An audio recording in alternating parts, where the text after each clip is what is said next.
የሀገራችን ደጋማና ዝናብ የሚበዛባቸው አካባቢዎች ለሰብል ምርት ምቹ ቦታዎች ቢሆኑም በአፈር አሲዳማነት እጅግ የተጠቁ በመሆናቸው ምርታቸው ከጊዜ ወደ ጊዜ እያሽቆለቆለ ይገኛል። በመሆኑም ክቡር ጠቅላይ ሚኒስትር በ2018 ዓመተ ምህረት የትኩረት አቅጣጫ ላይ ለአፈር ለምነትና ጤንነት ጠንቅ የሆነው የአፈር አሲዳማነት ችግርና መፍትሄው ጎልቶ አልተቀመጠ በመሆኑ ይህንን የተቀመጠውን ግብ እንዴት ለማሳካት ታስቧል? ይህ ጥያቄ በስድስተኛው የህዝብ ተወካዮች ምክር ቤት 5ኛ ዓመት የሥራ ዘመን በሁለተኛው መደበኛ ስብሰባ የተነሳ ሲሆን በግብርና ምርታማነትን ለማረጋገጥ አሲዳማ አፈር ተግዳሮት መሆኑን የሚያንጸባርቅ ነው። በኢትዮጵያ 3.2 ሚሊዮን ሄክታር የሚሆነው የእርሻ መሬት በከፍተኛ መጠን በአሲዳማነት የተጠቃ መሆኑን የግብርና ሚኒስቴር መረጃ ይጠቁማል። ይህም ምርታማነትን ለማረጋገጥ ተግዳሮት በመሆኑ መንግስት ለጉዳዩ ትኩረት በመስጠት እየሰራም ይገኛል። በስድስተኛው የህዝብ ተወካዮች ምክር ቤት 5ኛ ዓመት የሥራ ዘመን ሁለተኛ መደበኛ ስብሰባ ላይ ለምክር ቤት አባላት ምላሽና ማብራሪያ የሰጡት ጠቅላይ ሚኒስትር አብይ አህመድ የኢትዮጵያ ኢኮኖሚ ሪፎርም ከፍተኛ ለውጥ ካስመዘገበባቸው ዘርፎች ግብርናው አንዱ መሆኑን በመጠቆም የ7.3 በመቶ እድገት ማስመዝገቡን ገልጸዋል። ምርታማነትን ለማረጋገጥም የአፈር ለምነትን ማስጠበቅ ላይ በትኩረት እየተሰራ መሆኑን የገለጹት እንዲሁም የአፈር ጥናትን የተከተለ የማዳበሪያ አጠቃቀም በመከተል ምርታማነትን ማረጋገጥ ላይ ትኩረት ያደረገ አሰራር ተግባራዊ እንደሚደረግም ጠቁመዋል። ኢትዮጵያ ውስጥ ምርት እንዲቀንስ እያደረገ ያለው አንዱ ሁኔታ ማዳበሪያ ብቻ ሳይሆን የማዳበሪያ አጠቃቀማችን ነው።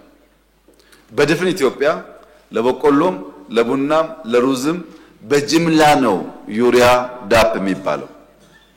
ያ መሬት ምን ኬሚካል እንደጎደለው አውቀን አይደለም፣ ግን ለየትኛው አፈር ምን ያክል እንጠቀም ይለውን እኛ እናቀው።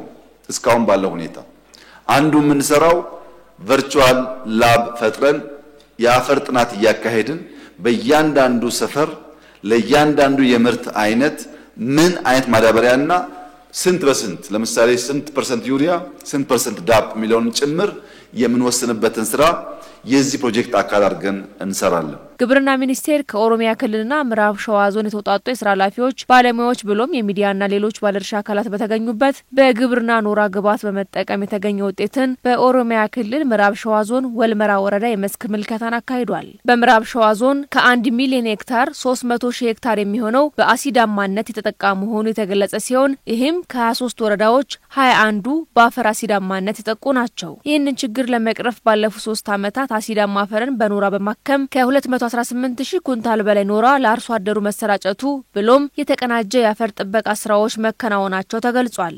በተሰራው ስራም ለ10 ዓመታት ያህል ምንም ምርት ሳይሰጥ የቆየ 9500 ሄክታር መሬት በማልማት ምርታማ እንዲሆን በማስቻል አርሶ አደሩን ተጠቃሚ ማድረግ መቻሉን የተገለጸው በዛ አካባቢ ላይ ምስተዋል ችግሮች መጠነ ሰፊ ናቸው። አንደኛው በምርትና ምርታማነት እድገት ላይ ከ50 እስከ 100% ሎስ አለ። ለአብነት በስተጀርባ ያለውን ማሳ ከዚህ ከኖራ ከታከመው ማሳ ጋር ማስተያየት ይቻላል።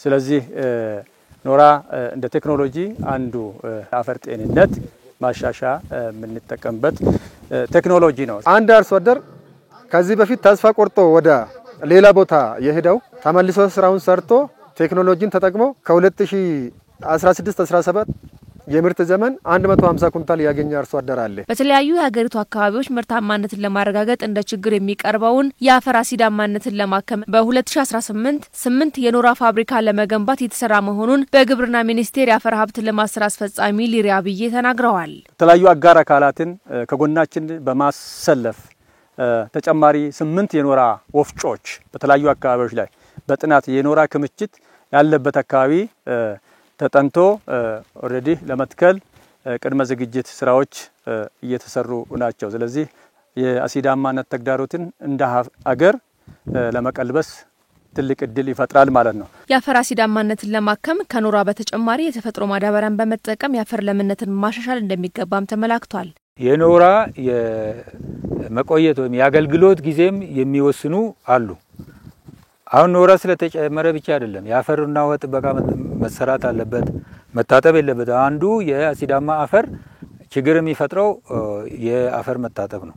ያንን ኖራ ከጨመሩ በኋላ ውሃው እንዳይበላ መከልከል ያስፈልጋል። በተለይ የአፈርና ውሃ ጥበቃ ስራዎችን መስራት አስፈላጊ ነው ማለት ነው። ቀጥሎ በተፈጥሮ ማዳበሪያ መልማት አለበት። በአፈር አሲዳማነት ከተጠቁ አካባቢዎች የሚቀመጠው ምዕራብ ሸዋ ዞን ወልመራ ወረዳ ላይ በተሰራው የአፈር ጥበቃና አሲዳማ አፈርን በኖራ በማከም ሂደት የታየው ለውጥ ለሌሎች ቦታዎችም ተሞክሮ ሊሆን እንደሚገባም በመስኩ የተገኙ አካላት ተናግረዋል። ወደ ሰብል ልማት ከመግባታቸው በፊት የአፈሩን ጤንነትና ለምነት ላይ መስራት ያስፈልጋል ማለት ነው። አለበለዚያ በማዳበሪያም በምርትም ኪሳራ ያደርሳል። አሲዳማ አፈርን በኖራ ማከም የአፈር ለምነትና ጤንነትን በመጠበቅ ሂደት ተጨባጭ ለውጥ ማስመዝገቡ ተንጸባርቋል።